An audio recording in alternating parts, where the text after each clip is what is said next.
Merci Anthony, et puis bonjour à toutes et tous pour celles et ceux que je n'ai pas encore vus. Très heureux d'être parmi vous cet après-midi et de conclure ce cycle de conférences sur ce thème des achats publics d'innovation. Donc je suis Thomas Cotinet, directeur d'Ecolab. Et alors, je pense que vous suivez l'actualité, on parle beaucoup de finances publiques sous l'angle du financement, puisqu'il y a des enjeux à être en capacité de financer, de subventionner. Mais au ministère, au CGD, à l'Ecolab, on regarde beaucoup ce qui se passe au niveau des achats, des investissements. Pour nous, il est important d'être en capacité de financer les startups, les PME innovantes, effectivement. Mais il est aussi important d'accélérer leur déploiement, leur chiffre d'affaires, et en particulier autour des innovations, des expérimentations territoriales. Mais ce n'est pas si simple, il ne suffit pas de vouloir le faire. Et donc, on a besoin régulièrement de retours d'expérience très concrets sur la relation entre, d'un côté, des PME innovantes, des startups, et de l'autre, des institutions publiques et leurs acheteuses, leurs acheteurs, que ce soit des collectivités territoriales, des hôpitaux, des bailleurs sociaux, ou des grands ministères ou des structures publiques. Là, on va faire un focus sur les collectivités territoriales qui, pour la transition écologique, sont majeures. Voilà, donc c'est l'objectif de cette table ronde. Merci Anthony d'avoir présenté les intervenants. Donc on va tout de suite démarrer avec vous, Céline Steiger, sur ce programme, donc qui est un programme vraiment avant-gardiste et qui a fait ses preuves depuis de nombreuses années sur cette volonté en fait d'utiliser le territoire comme territoire d'expérimentation, d'être en capacité, quand on est côté acteur public, acteur territorial, de prendre des risques, de prendre le risque d'aller référencer des entreprises innovantes, de permettre à des entreprises d'expérimenter. Voilà, tout cela a besoin d'un cadre pour que ça puisse correspondre aux politiques publiques, aux priorités de la collectivité, et que ça soit aussi réaliste et réellement accessible pour les entreprises innovantes qui rentrent dans le programme. Donc, à toi Céline pour nous présenter ce programme. Oui, alors bonjour à toutes et à tous. Donc effectivement, Paris & Co, c'est l'agence, déjà peut-être pour repositionner, l'agence d'innovation de Paris et de la métropole du Grand Paris. Et on a à cœur de diffuser l'innovation dans les territoires. Et à ce titre, on a créé un laboratoire d'expérimentation qui nous permet en fait de faciliter des collaborations entre des collectivités et des acteurs de l'innovation. Alors, le rôle de Paris & Co, c'est d'être facilitateur, de pouvoir accompagner à la fois les collectivités, les communes, mais aussi d'accompagner les expérimentateurs, les porteurs de solutions. Nicolas, qui est à côté de moi, fait partie des quartiers métropolitains d'innovation et des solutions qui sont testées en conditions réelles pendant 18 mois dans un espace public. Donc, c'est le cas de Nicolas avec la ville de Sceaux. Et donc ce programme, c'est un laboratoire à ciel ouvert qui permet en fait à une collectivité de pouvoir tester une solution. En fait, elle joue le jeu de tester la solution. Ça lui permet de préfigurer un achat parce qu'en fait, ce qui est bien avec l'expérimentation, c'est qu'on a le droit de se tromper. Donc, ça permet de vérifier, de faire la preuve de l'appétence de cette solution. Ça fait la preuve que ça répond aussi à un défi, puisque la ville de Sceaux nous avait demandé de travailler sur la question de la végétalisation. Donc voilà. Donc, c'est un dispositif qui permet effectivement de tester en conditions réelles, d'expérimenter, de tirer des enseignements, de permettre de préfigurer des achats. Voilà. Et donc, on le fait pour le compte de la métropole du Grand Paris, qui en fait considère que l'expérimentation, c'est un levier puissant pour les collectivités, pour se positionner dans le monde de l'innovation. Alors, attendez, j'ai d'autres slides. J'ai un peu du mal avec la télécommande qui est un peu bizarre, pas très intuitive. Donc voilà, donc c'est un programme qui aujourd'hui rassemble 10 quartiers d'innovation. Ce sont donc 10 communes qui ont candidaté, qui ont un appel à manifestation d'intérêt, qui en fait ont des défis à nous soumettre. Donc on a une dizaine de communes. À Aubervilliers, on nous pose la question de l'apaisement du centre-ville. À Athis-Mons, on nous pose la question de la mise en mouvement de la population pour travailler sur la question de la santé publique.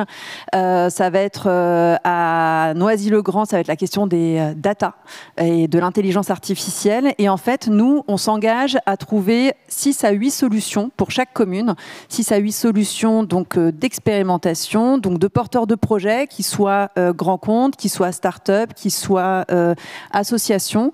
Et en fait, ces personnes ont une solution innovante. Elles ne sont pas encore sur le marché, mais en fait, c'est un premier contact intéressant pour la start-up, pour ce porteur de projet, de venir vérifier en fait l'appétence de sa solution, de pouvoir tirer des enseignements de la part du terrain, donc de son terrain d'expression. Donc ça peut être des citoyens, ça peut être des agents publics.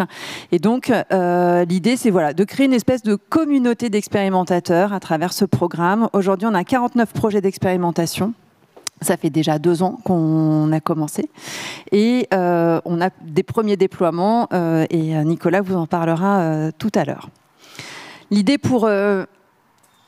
Non, c'est pas ce bouton. C'est pas très grave. Ouais. L'idée... Ah voilà, c'est bon.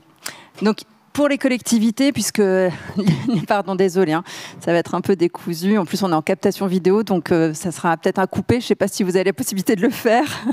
Mais en tout cas, effectivement, ce programme, c'est une manière de faire parler ces collectivités qui ont tout leur dispositif administratif, cette question de l'achat, des marchés publics, et ce monde de l'innovation qui est rapide, on va dire, qui a envie d'aller vite et qui doit en fait parler à une administration et inversement une administration qui doit parler à une start-up. Et donc, nous, notre objectif à travers ce programme, c'est de pouvoir aussi sensibiliser des élus et des agents à cette notion d'expérimentation et permettre des montées en compétences et le partage d'expériences. On met en place un pass expérimentation pour permettre aux collectivités de comprendre toutes les briques que compose une démarche d'expérimentation, de son cadrage à l'évaluation.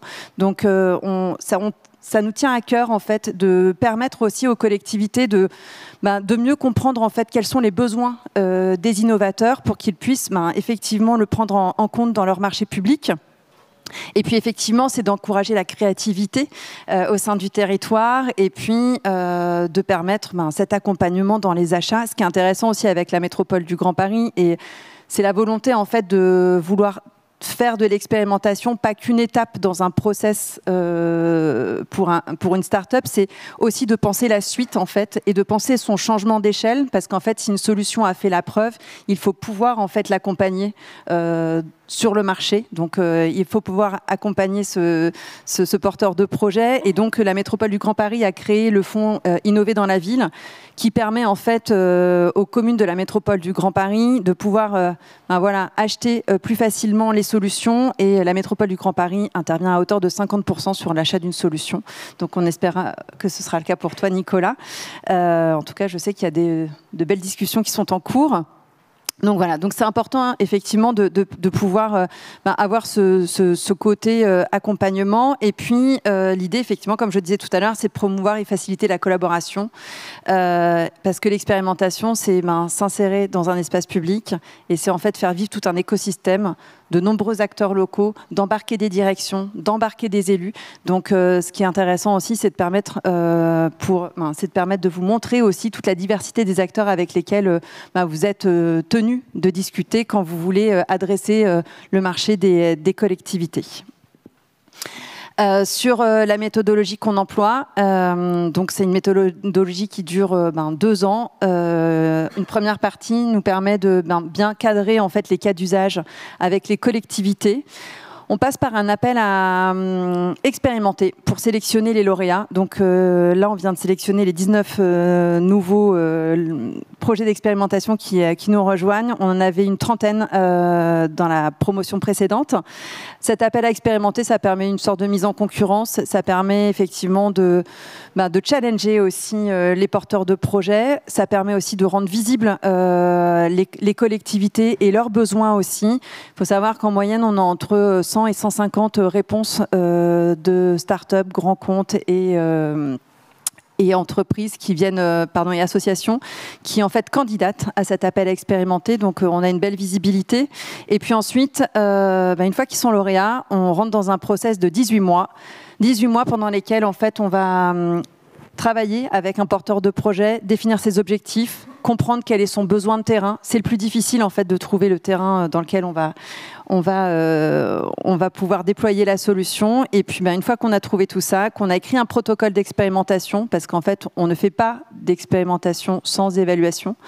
L'objectif c'est vraiment de tirer des enseignements, que notre porteur de projet puisse repartir avec une fiche projet dans laquelle il a tous ces éléments qu'il pourra faire valoir ensuite dans une démarche commerciale.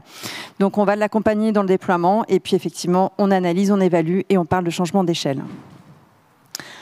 Donc là, c'est le moment de vous montrer en fait toutes les communes qui sont aujourd'hui partie prenante des quartiers métropolitains d'innovation.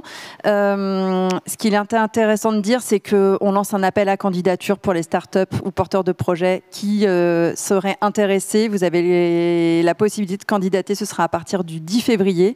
Et les communes qui vous accueilleront, ce seront Argenteuil, Issy-les-Moulineaux et Sucy-en-Brie. Donc sur des problématiques un peu différentes, mais en fait, nous, ce qui nous intéresse, c'est d'avoir un maximum de projets qui permettent en fait d'accélérer la transition écologique, de permettre aux communes aussi de se positionner sur ces sujets de transition. Et puis, si vous voulez découvrir aussi tous les projets qui viennent d'être lauréats, vous avez la possibilité de le faire via le QR code qui est ici. Et peut-être pour vous donner un aperçu des projets qu'on a accompagnés. Normalement, j'ai une autre slide, voilà. Donc, ça va de la borne électrique qu'on a installée, borne électrique à recharge rapide et éphémère, à Noisy-le-Grand. On a aussi des dispositifs de vélo avec remorque électrifiée qui permettent, en fait, là, on a fait le test dans des cimetières avec les agents, de pouvoir en fait ne plus utiliser la voiture et de porter des charges lourdes. On a du mobilier innovant et modulable, des dalles de parking qui sont faits en matériaux recyclés et qui permettent la porosité. Donc on a une diversité de projets qui peuvent être accueillis dans les quartiers métropolitains d'innovation. Merci beaucoup Céline. Avant de passer la parole à Nicolas pour avoir le point de vue côté entreprise innovante, donc dans ce qu'on fait à Ecolab au ministère, on voit bien qu'il y a tout un travail de transformation à faire avec les collectivités territoriales et les autres acheteurs publics. C'est vrai qu'il y a une culture qui est très juridique et c'est normal parce que il faut piloter l'ensemble de ces achats et je pense que Fabien en parlera après en respectant le droit européen et le droit national de la commande publique. C'est pas forcément simple tous les jours. Donc avant d'avoir le point de vue start-up, en quoi le programme quartier métropolitain d'innovation donne confiance à ces collectivités, à ces communes? Selon toi, qu'est-ce qui fait, outre le fonds que vous avez mis en place, qui permet d'apporter un financement, qu'est-ce qui fait que justement ces acheteurs publics et leurs responsables vont venir dans le programme, vont venir prendre des risques? En quoi en fait le programme QMI commence à créer cette confiance qui est indispensable si on veut accélérer ces achats d'innovation? Je pense que le triptyque porteur de projet, collectivité et Paris & Co en tant que tiers de confiance facilite en fait la collaboration. C'est vrai que pour les communes, ce qui est plus simple, c'est de se dire, on sait que Paris & Co est là, on sait que ils sont garants en fait de cette collaboration, donc ça permet en fait déjà d'un peu d'établir cette confiance. Donc c'est vrai qu'on est là à chaque moment. C'est vrai qu'on vous demande au début de pas trop discuter avec la commune. C'est nous qui faisons le filtre pour bien s'assurer en fait que la collectivité est prête, que le porteur de projet aussi est prêt dans son pitch, parce qu'en fait il faut aussi présenter de manière efficace la solution. Il faut être capable d'aller parler avec une direction. Donc nous en fait on s'assure que tous les voyants sont au vert pour pouvoir permettre cette réunion des différentes parties prenantes. Donc je pense qu'effectivement, et c'est ce travail de terrain, le fait de chercher ensemble aussi un terrain d'expression, de chercher un terrain de déploiement, en fait ça mobilise, c'est des petits sujets, en fait c'est pris par petits sujets. À un moment on va se dire, tiens, quelle direction on va associer? Après on va se dire, tiens, sur quel terrain on va aller. En fait, comme on découpe en fait, le projet, je pense que ça aide aussi à cette mise en confiance. Et puis, ça aide aussi à avoir les termes. Moi, je sais que ce matin, je me faisais la réflexion, j'étais avec une des chefs de projet de la ville de Sceaux. Et en fait, au début, elle nous posait plein de questions. Elle était un peu en panique en nous disant mais voilà, ça se passe comment pour l'occupation de l'espace public? Ça se passe comment d'un point de vue juridique pour pouvoir permettre à Sources Urbaines de s'installer sur l'espace public? Il y avait plein de questions et en fait, quand je l'ai vu, on a inauguré il n'y a pas très longtemps la solution de Nicolas, je l'ai vue hyper confiante. Je l'ai vue très rassurée. J'ai senti qu'en fait, l'expérimentation lui avait permis de s'approprier en fait ce monde nouveau qui est celui de la start-up, de ce monde de l'innovation et de pouvoir en fait maîtriser ces sujets-là. Et ça lui a permis aussi d'avoir une posture plus intéressante vis-à-vis des autres directions. Donc je trouve que en ça, le programme est assez intéressant parce que ça va aussi désiloter les directions des collectivités. Et en fait, c'est aussi une mise en confiance personnelle, je pense, pour les agents publics qui, en fait, ensuite peuvent mieux dialoguer avec les startups. Donc, si je résume, l'importance du tiers de confiance, un langage commun et puis la notion d'expérimentation de test pour justement gagner en confiance. Alors, Nicolas Griglio, donc, vous êtes labellisé par l'État Green Tech Innovation. Avant de donner votre point de vue sur ce dispositif, est-ce que vous pouvez nous présenter Sources Urbaines? Parce que le Meetup Green Tech, c'est aussi l'occasion de mettre en avant ces entreprises qui innovent pour l'écologie. Alors, je vais vous présenter Sources Urbaines, mais surtout pour essayer de mieux comprendre un peu l'état d'esprit dans lequel on était dans l'expérimentation. Et surtout pour transitionner avec la réponse de Céline juste avant, c'est vrai que cet accompagnement, mine de rien, ça remplace peut-être un peu la phase de prospection que nous, on peut avoir aux côtés des startups pour aller chercher des territoires lorsqu'on veut travailler avec des collectivités. Le fait d'être, entre guillemets, propulsé dans un environnement où, entre guillemets, on nous tient par la main, mais la collectivité aussi est tenue par la main, ça permet derrière de mettre en relation sur un objectif commun assez rapidement. Donc voilà, pour pouvoir aussi apporter un petit élément de réponse. Juste pour décrire très rapidement notre solution, le principe c'est de se raccorder au réseau d'assainissement existant pour valoriser les eaux pluviales en milieu urbain, et en particulier dans des dispositifs végétalisés, comme vous avez à peu près à l'écran. C'est une vue de principe, une vue de coupe, mais à partir du moment où l'eau elle est stockée dans notre dispositif, on la restitue à la terre végétale pendant les épisodes de sécheresse, de forte chaleur, justement pour assurer l'autonomie en arrosage des plantes et maximiser le rafraîchissement urbain. Donc tout ce qui va concerner l'évapotranspiration naturelle des sols et des plantes. L'approche que l'on avait, en tout cas l'état d'esprit que l'on pouvait avoir quand on a candidaté au quartier métropolitain d'innovation, c'était de se dire que on peut exploiter avec un produit modulable tout type de surface un peu urbanisée, que ce soit en toiture, en façade d'immeuble ou même au niveau du sol, et même au niveau de la voirie. Donc entre guillemets, un peu un état d'esprit assez ouvert, assez large, et on savait que dans le cadre des expérimentations, les collectivités allaient avoir des demandes un peu particulières. L'avantage de l'expérimentation, c'est justement de pouvoir un peu camper sur nos positions d'un point de vue R&D, de pouvoir se dire ok, notre objectif c'est de travailler main dans la main et d'aller rejoindre un terrain d'entente, mais en même temps nous on a notre intérêt d'un point de vue développement produit, et c'est justement ce que l'on veut tester sur votre territoire. Alors c'est vrai qu'on a eu quelques photos qui nous avaient été présentées. Je pense qu'il y a indéniablement un travail qui est nécessaire côté start-up pour essayer d'être proactif. Quelque part, c'est vrai qu'on est mis en relation, on a déjà un terrain qui est identifié, mais dès qu'on commence à parler de cadrage, de technicité de projet, c'est pas forcément la même problématique. En temps normal, pour avoir déjà contractualisé avec des collectivités, on on est déjà sur une idée un peu commune. Le fait d'avoir un terrain qui nous est imposé avec un usage aussi imposé, derrière nous oblige de voir les choses un peu différentes et de trouver des terrains d'entente d'un point de vue expérimentation. Donc là, comme vous pouvez le voir, c'est une place qui va subir pendant plusieurs années une phase transitoire de travaux.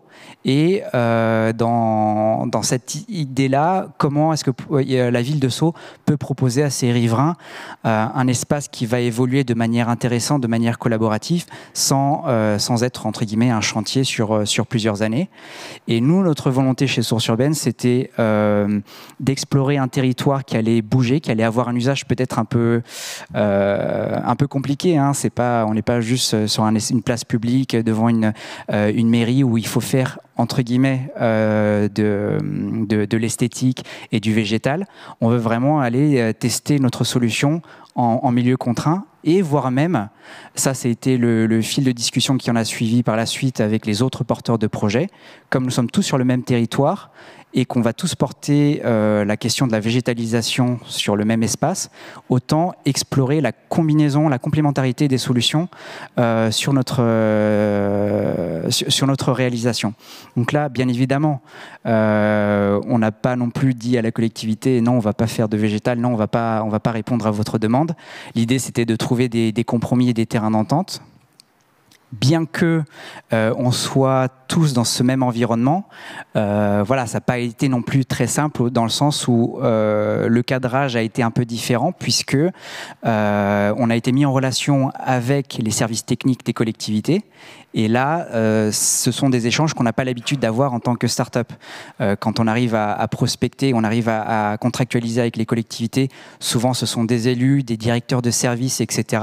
On n'a jamais l'envers du décor de se rendre dans les locaux des services techniques de la collectivité et d'être confronté à la réalité et au quotidien des agents. Donc là, c'était vraiment le côté un peu phasage, le côté un peu logistique que l'on a pu expérimenter et que l'on a auquel on a été confronté justement sur la phase de déploiement. Et la phase de suivi derrière ne concerne pas que la récupération de données comme nous on a l'habitude de faire sur nos installations, mais ça nous a permis d'avoir une vision des choses un peu plus tournée sur l'usager du site et l'usager côté collectivité. Donc c'est pour ça, je rejoins un peu ce que tu as dit sur la facilité d'être mise en relation et la facilité derrière d'avoir un calendrier pour déployer, mais pas forcément toujours très évident puisque ce sont des choses qui évoluent aussi dans le cadre de ces expérimentations. Merci Nicolas. Est-ce que vous auriez un conseil à donner aux responsables de start-up, de PME qui sont dans la salle, qui se trouveraient dans la situation dans laquelle vous vous êtes trouvé? Alors oui, parce que, alors ça c'est peut-être mon interprétation des choses, mais l'expérimentation côté collectivité leur permet aussi d'être rassurés. C'est comme ça que vraiment je l'ai vécu au fur et à mesure des échanges, dans le sens où quand une collectivité va vouloir travailler avec une start-up, que ce soit un produit sur étagère, un produit un peu sur mesure, etc., ils vont vouloir tester la solution. Ils vont jamais se dire, voilà, sur tous les prochains projets d'aménagement urbain, on va déployer votre solution. Il y a toujours une phase de test. Et l'expérimentation, pour moi, permet justement de faciliter cette étape-là. Côté start-up, on ne va pas se mentir, hein, quelque part c'est un premier pied dans la porte, justement pour montrer qu'on sait faire les choses et qu'on sait répondre à leurs demandes. Et je pense que je ne suis pas le seul à partager un peu cet avis, puisque des expérimentations, j'en vois de plus en plus. Les quartiers métropolitains d'innovation, quand il y a 2 ans, on avait commencé à candidater, voilà, ça faisait partie des premiers dispositifs qu'en tout cas on avait identifiés. Et là aujourd'hui, que ce soit avec la ville de Paris, que ce soit avec le port de Marseille, ce sont des nouveaux territoires avec lesquels on peut travailler grâce à ce dispositif d'expérimentation. Alors pas exactement le même, mais toujours avec cette idée soit d'un lieu d'expérimentation, soit d'un cahier des charges parfois très strict, mais auquel justement nous, le côté cadrage et le côté challenge, on le fait en interne pour pouvoir répondre à ces expérimentations. Donc quand il y a un côté retenu, c'est que ça marche. En fait, nous, on a aussi remarqué, peut-être pour rebondir sur ce que tu dis, sur le fait qu'effectivement, il y a de plus en plus de métropoles qui s'engagent dans des démarches d'expérimentation. Et en fait, on se rend compte que la notion même d'innovation qui est recherchée n'est plus la même, en fait. Avant, on était vraiment dans des appels à expérimenter avec une recherche d'innovation un peu disruptive. Et aujourd'hui, en fait, on se rend compte que l'expérimentation, c'est plutôt d'aller chercher une innovation qui a peut-être déjà fait sa preuve ailleurs, mais on veut vérifier, en fait, sur son territoire, si elle fonctionne, en fait, si elle correspond bien aux spécificités du territoire, à son activité, à sa population. Et donc, on se rend compte qu'effectivement, il y a de plus en plus d'endroits en France où il y a des programmes d'expérimentation. Et en fait, chez Paris & Co, on se pose la question surtout de la question de la réplicabilité et de permettre en fait aussi à ces entreprises de sortir d'un format d'expérimentation parce que forcément ça a un coût pour l'entreprise. C'est vrai qu'on leur demande de financer, de porter en fait l'expérimentation, donc la plupart du temps. Bon, des fois, il y a quelques bourses dans d'autres programmes, mais voilà, l'idée c'est de pouvoir aussi de permettre en fait cette réplicabilité et en fait de convaincre aussi les communes que en fait une fois qu'on a déjà expérimenté, en fait il faudrait leur faire comprendre que l'achat il est déjà dérisqué en fait et peut-être de travailler sur des conditions de réplicabilité avec les communes plutôt que de se dire on fait encore un projet d'expérimentation à Bordeaux, à Marseille. Je pense que c'est juste pas cool pour les entrepreneurs. Ça fait une bonne transition. Donc, Céline et Nicolas, donc là, on vient de faire un focus sur le modèle de l'expérimentation avec un tiers de confiance, donc Paris & Co, et puis un dispositif ad hoc. Fabien, vous êtes au cœur du réacteur, si j'ose dire. Donc là, on va parler des achats de votre métropole et à l'intérieur des achats innovants, en particulier de solutions durables. Donc vous avez la responsabilité de planifier, d'organiser ces achats avec plusieurs centaines de millions d'euros. On vient de prononcer le mot avec Céline de dérisquer. Alors comment vous présenteriez votre stratégie et votre action concrète en la matière ? Alors bonjour à toutes et à tous, merci pour l'invitation. Juste avant, j'ai quand même présenté un peu le territoire. Donc pour rappel, Bordeaux Métropole, une métropole de plus de 800 000 habitants avec une ville-centre supérieure à 250 000 habitants. Moi, je suis agent de la métropole, mais je suis service commun Bordeaux Métropole, Ville de Bordeaux, CCAS de la Ville de Bordeaux. Donc c'est-à-dire que je peux parler pour les trois entités. En termes de volume d'achat, on est sur un volume d'achat en 2023 qui était supérieur, qui était à environ 800 millions d'euros. Et ça représente pour nous 1800 actes d'achat par an, donc ce qui est quand même assez volumineux à l'échelle du service. On est environ sur une répartition 2 tiers métropole, 1 tiers ville de Bordeaux. Et en fait, on a identifié très tôt, dès l'apparition du premier SPASER qu'on a voté en 2016, l'innovation comme un axe stratégique de notre politique achat. Donc on a vraiment inscrit dans ce cadre-là la performance achat comme un axe de cette politique. Et lors de l'apparition de l'adoption de notre deuxième schéma de promotion des achats socialement et écologiquement responsables, en 2021, on a confirmé l'innovation comme un axe stratégique de cette politique achat. Alors pourquoi identifier l'innovation comme un axe stratégique? C'est qu'en fait l'innovation pour nous, ça répond au simple objectif de la performance achat. Donc ça permet à la fois de rechercher un gain économique dans le cadre de nos achats, de favoriser l'accès des TPE-PME à la commande publique.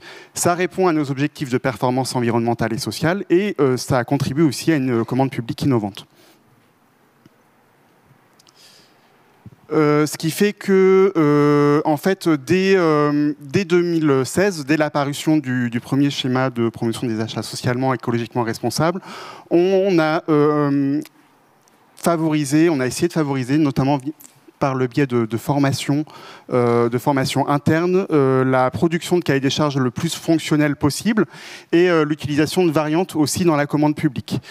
Cependant, on se rend compte que ça reste quand même certains freins pour l'accès des TPE-PME innovantes à la commande publique, parce que ça oblige notamment à être staffé derrière pour pouvoir produire des mémoires techniques, pour pouvoir aussi faire une veille juridique sur tous les appels d'offres qui peuvent paraître. Et dès 2018, en fait, apparaît donc le décret de Noël sur les achats de solutions innovantes à moins de 100 000 euros. Et ça nous a permis d'identifier une solution qui était plutôt agile pour développer des achats innovants dans la collectivité.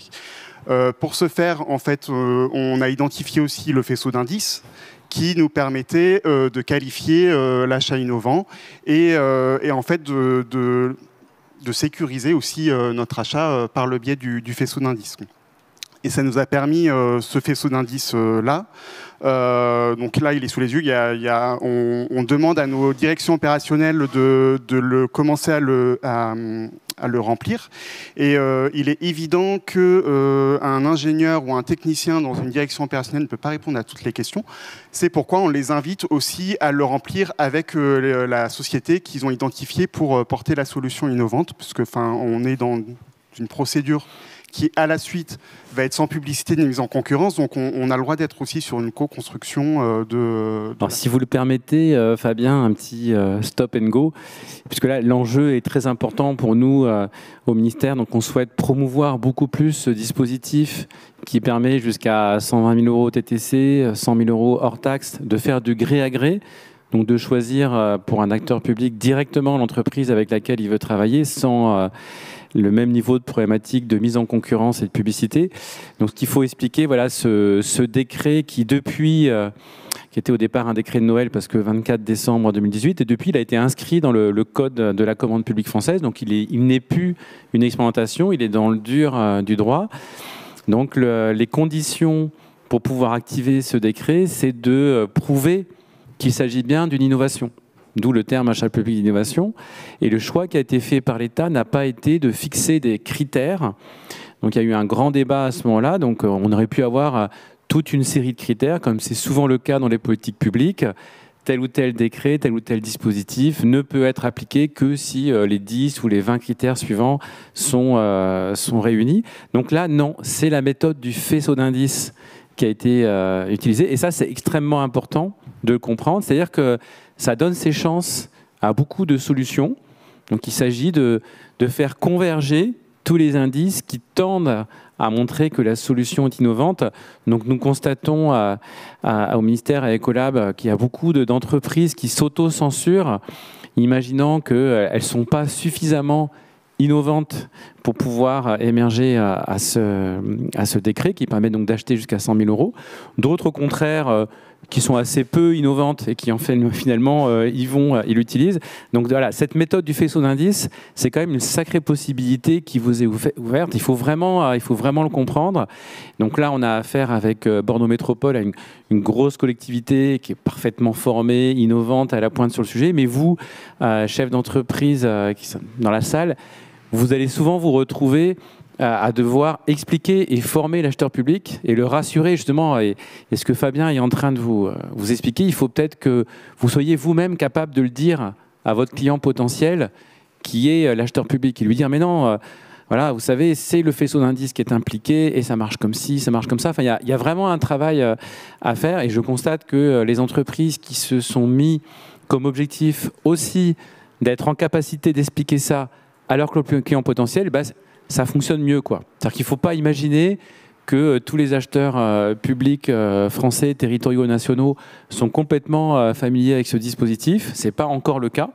Et donc voilà, donc ce que vous êtes en train d'expliquer, Fabien, c'est important de bien le comprendre et d'être capable de vous-même l'expliquer et de sensibiliser les acheteurs publics, qu'ils soient nationaux, territoriaux, pour qu'ils aient envie de le mobiliser. Voilà. Donc c'est vrai que cette notion de faisceau d'indices, je me suis permis de vous interrompre parce que pour vous, c'est évident à ce qu'elle signifie, mais en fait, c'est clé dans le dispositif. C'est-à-dire qu'on n'est pas dans cette logique de critères.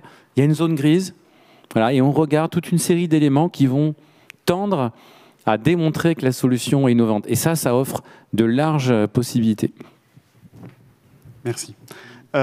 Oui, donc on est dans une approche qui est plutôt souple et large du faisceau d'indices. Je vais vous montrer deux exemples d'achats qu'on a qualifiés d'innovants et qui, a priori, quand on donne l'objet, ça peut paraître un peu bizarre. Le premier exemple, c'est le broyage des déchets végétaux. Donc là, par exemple, on était sur une solution qui est existante, mais qui n'était pas assurée en tant que service public. On était plutôt sur une prestation privée qui était assurée par des tiers. Via cette solution, on contribuait à une amélioration de la qualité d'un service public et on était sur une gestion de proximité contre un traitement industriel des déchets végétaux. On était, dans ce cadre-là, on l'a qualifié d'innovation de rupture car le service n'était pas proposé aux habitants en tant que service public dans le cadre de notre compétence collecte des déchets ménagers. Et on était aussi dans une innovation d'usage qui consistait à promouvoir la valorisation des déchets végétaux dans les jardins des particuliers. Puisqu'en fait, là, ils amenaient leurs déchets en centre de valorisation et derrière, on avait un traitement industriel du déchet alors que là, en fait, il revient à la terre et il revient aussi après dans une histoire de circularité et donc c'est quand même plus vertueux pour la planète. Le faisceau d'indices là qu'on avait, vous voyez, on n'est pas obligé d'avoir un faisceau d'indices qui est rempli dans sa totalité. Là, typiquement, on était avec une structure d'insertion par l'activité économique. Donc, en fait, l'entreprise en soi, elle n'est pas innovante et elle n'a pas un taux de recherche et développement très élevé. Mais la solution, comme je disais, qui était proposée, on pouvait qualifier que c'était une innovation de rupture et une innovation d'usage parce qu'on était dans le cadre pour la métropole. Une autre collectivité aurait déjà pu le mettre en œuvre, mais en tout cas pour la métropole, c'était innovant à cet usage-là de service public. Et pour montrer qu'on peut être dans l'innovation aussi sur de la prestation intellectuelle, on a qualifié d'innovante une étude de gisement et d'opportunités pour le développement de filières d'assainissement écologique sur le territoire de la métropole.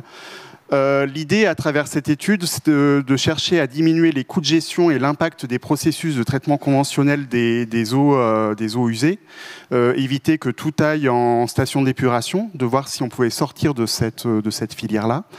À travers ça, on recherche un meilleur impact environnemental dans une logique aussi de circularité, puisque les excrétas et l'urine peuvent aussi être source pour de nouvelles matières premières pour l'agriculture notamment. La structure avec qui on a passé ce marché-là avait une convention avec le Centre de recherche et développement LIR et l'INRAE. On est plutôt dans une innovation de rupture sur l'assainissement puisqu'on sort de la filière du tout à l'égout classique en fait et sur la gestion des matières organiques associées. Aussi une innovation de process en interne, puisque l'idée c'était d'associer la totalité des directions concernées par cette thématique-là. Donc ça incluait ma propre direction, les achats et la commande publique, mais aussi la direction de l'eau, les déchets, la direction du développement économique et d'autres directions qui font partie de la métropole et de la ville de Bordeaux. Et au final, derrière cette étude, l'idée c'est de pouvoir créer une nouvelle filière aussi sur l'assainissement écologique. Là, le faisceau d'indices, il est un peu plus rempli. On voit qu'on est sur une structure donc, qui a reçu notamment des prix, puisqu'on est sur une structure de l'économie sociale et solidaire, qui a reçu des prix ESS, qui fait également de la recherche et développement. Et comme je disais, on était plutôt sur l'idée d'une innovation de rupture et puis la création, au final, d'une nouvelle filière sur l'assainissement écologique.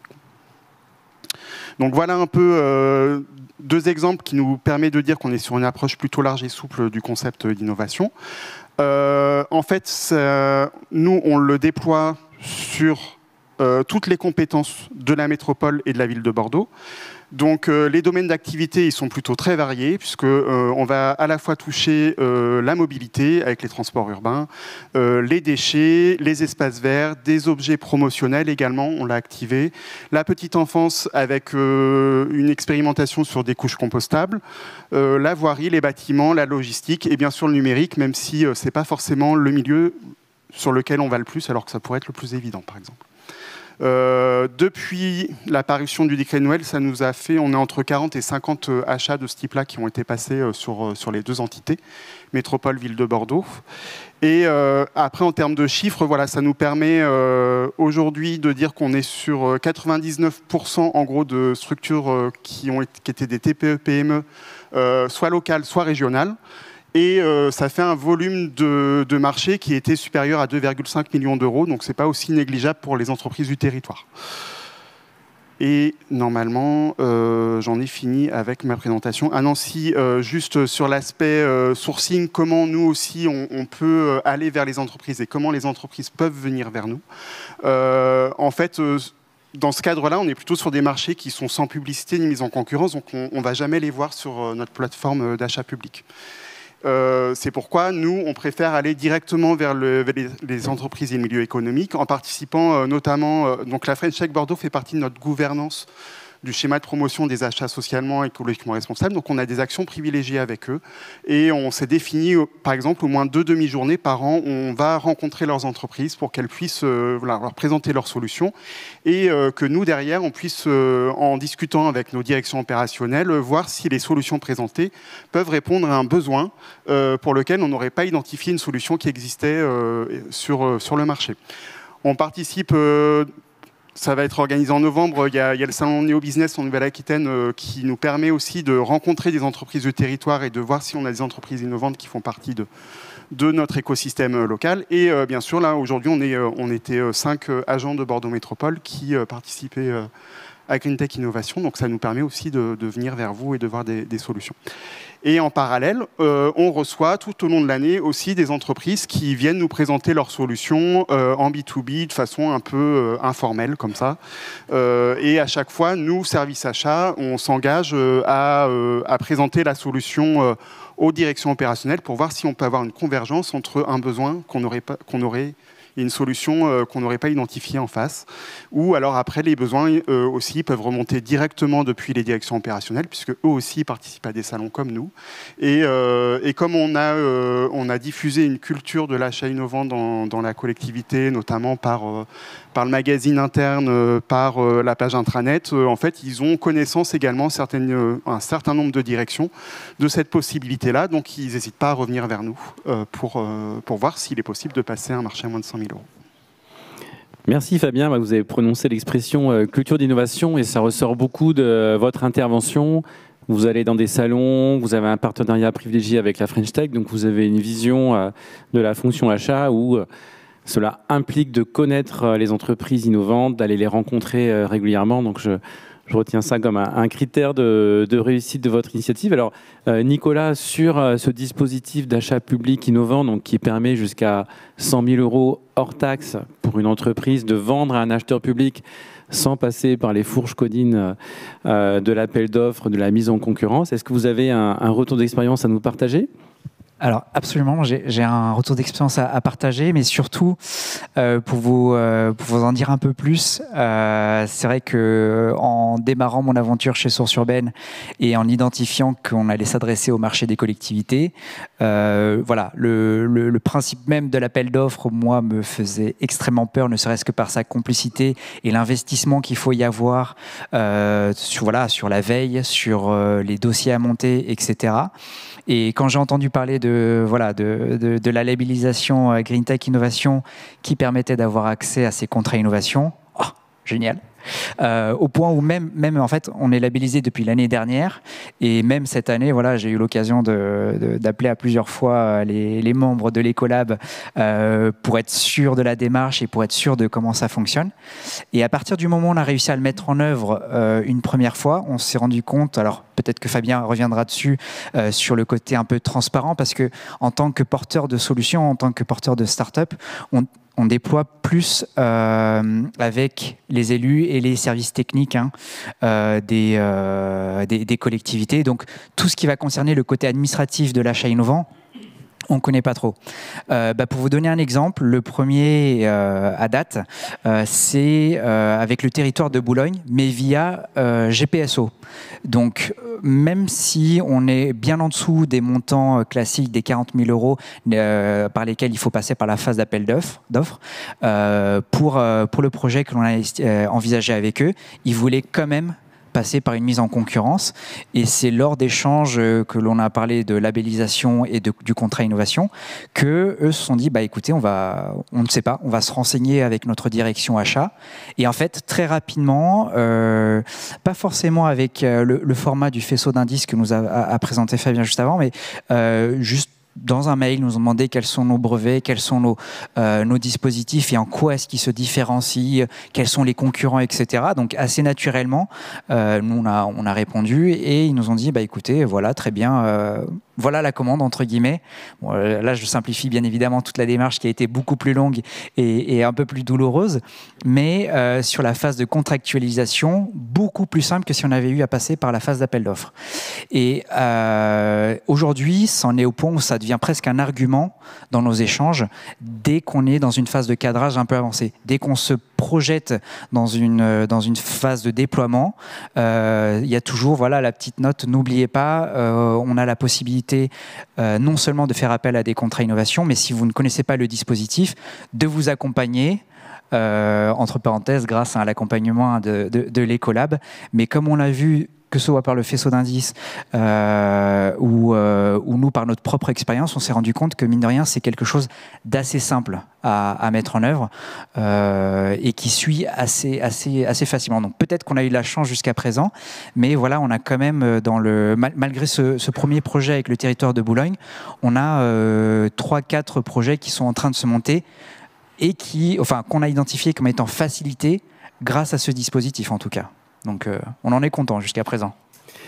Merci Nicolas. Alors le temps passe vite. Avant de prendre une ou deux questions, je voulais indiquer un des dispositifs qui est mis en place par le ministère, animé par les équipes d'Ecolab qui travaillent sur ce sujet.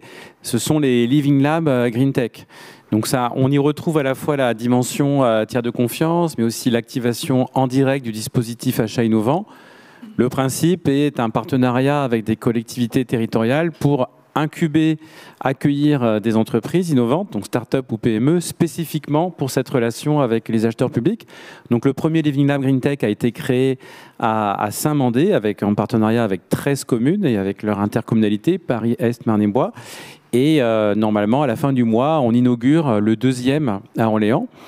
Dans chacun de ces endroits, il y a des places de disponibles. On prend en charge l'hébergement si l'entreprise s'installe spécifiquement pour ce sujet de l'accès à la commande publique. Donc, je fais un petit peu de pub. Si vous êtes intéressé par cela, soit à Saint-Mandé, tout près d'ici, soit à Orléans, n'hésitez pas à vous rapprocher des équipes d'Ecolab. Il y a David Martin-Chevalier, Pascal Pintindo et tous les collègues qui sont là. Voilà, donc je vous propose, comme on arrive à la fin du temps, de passer le micro à la salle s'il y avait une question. Donc, n'hésitez pas. Vous avez vu, le témoignage de Nicolas est venu confirmer à quel point c'était important aussi côté entreprise d'être en capacité d'indiquer aux acheteurs publics qu'ils ont la possibilité de faire plus simplement. Et ça peut être déterminant pour le business. Quand on explique à un agent qui a l'habitude de passer par la lourdeur, la rigueur aussi de l'appel d'offres, qu'on peut s'en passer, ça peut être un argument déterminant pour obtenir un premier contrat. Alors, est-ce qu'il y a une question dans la salle sur ce sujet? Une demande de précision, soit de la part de la métropole de Bordeaux, métropole du Grand Paris ou de Nicolas? On est en fin de journée. Je vous propose de conclure. Petite question de monsieur. Dans le micro, s'il vous plaît. Ouais. Oui, bonjour. Je voulais savoir s'il y a des passerelles entre les villes au niveau européen, par exemple. Si on travaille avec Paris ou Bordeaux, est-ce qu'on peut aussi travailler à Londres, à Stockholm ou à Porto, par exemple? Est-ce qu'il y a des passerelles entre vous, entre acheteurs? Du point de vue État, nous, ce qu'on constate, mais je te laisserai compléter, Fabien, c'est que le droit de la commande publique, il est européen. Donc les entreprises innovantes qui ont des références en France, qui ont fait la démonstration qu'elles étaient capables d'avoir un partenariat, de vendre avec une collectivité en France, que ce soit dans le cadre de l'achat public innovant pour des petits marchés ou de l'appel d'offres, ça fait des références qui sont vues comme telles partout en Europe. Et c'est les retours que nous font nos homologues européens, parce qu'on discute beaucoup avec les autres pays qui, eux aussi, essayent d'accélérer le chiffre d'affaires des startups, des PME, de l'innovation verte par les marchés publics. Voilà, ça fonctionne un peu comme ça. Mais Fabien, je te laisse compléter. Jusqu'à un mois, j'aurais dit non, parce que c'est vrai qu'on n'était pas associés. Mais là, dernièrement, en septembre, Mustapha, mon responsable de service, a participé à un événement européen où il a pu croiser nos pratiques avec celles d'autres métropoles européennes. Donc, pour le coup, je dirais oui maintenant. Donc je vous propose de conclure cette table ronde par un petit mot chacun, un dernier conseil donné, alors soit aux acheteurs publics qui seraient dans la salle, soit aux entreprises innovantes qui seraient dans la salle. On commence par vous, Céline. Peut-être ce que je retiens. Moi, je trouve que ce qui était intéressant, c'était qu'en fait, on se rend compte que pour l'achat public innovant, il ne s'agisse pas que de solutions innovantes, mais vous parliez tout à l'heure de manières de faire différentes, d'innovation dans les processus, d'innovation d'usage, et je trouve que c'est bien de regarder par un autre prisme. Et ce que je retiens de Nicolas aussi, c'est que en fait, les startups sont de bons ambassadeurs, donc quand vous êtes une collectivité, croyez-les, ils savent de quoi ils parlent aussi. La perche vous est tendue, Nicolas. Parfait. Alors moi, pour rebondir aussi sur ce qu'a dit Céline, le côté un peu agile des startups, en tout cas de réputation et dans la pratique, moi je le vois, c'est justement de pouvoir aller chercher cette envie, entre guillemets, cette niaque de se démarquer, de se déployer. Et derrière, on se rend compte que mine de rien, il y a quand même pas mal de dispositifs qui permettent de faciliter ça lorsqu'on veut travailler avec des collectivités, lorsqu'on veut travailler avec des structures soyons honnêtes, il n'y en a aucune qui se ressemble. Sur un même territoire, deux collectivités voisines vont travailler différemment, ils ne vont pas avoir la même organisation.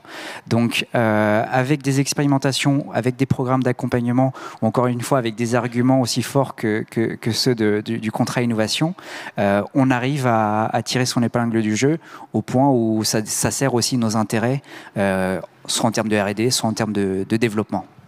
Merci. Et Fabien ? Je dirais ne pas avoir peur et oser. Voilà, en fait, nous, sur tous nos achats innovants, on n'a pas eu de recours aujourd'hui, donc il faut oser y aller et il faut oser le faire. Merci. Je conclurai par la confiance, parce que derrière toutes ces réussites, il y a la relation humaine, c'est-à-dire qu'il faut aller dans des lieux où, si on est une entreprise, on peut croiser des acteurs des statuts publics, ou si on est un acheteur public, on peut croiser des entreprises. C'est aussi la connaissance mutuelle, la compréhension mutuelle qui permet de créer la confiance, qui derrière permet de mettre en place ces partenariats. Donc, profitez du Meetup Green Tech, de ces rendez-vous d'affaires, mais aussi de tous les lieux où vous avez la possibilité d'avoir de telles interactions. Merci à nos intervenants, intervenantes. Merci.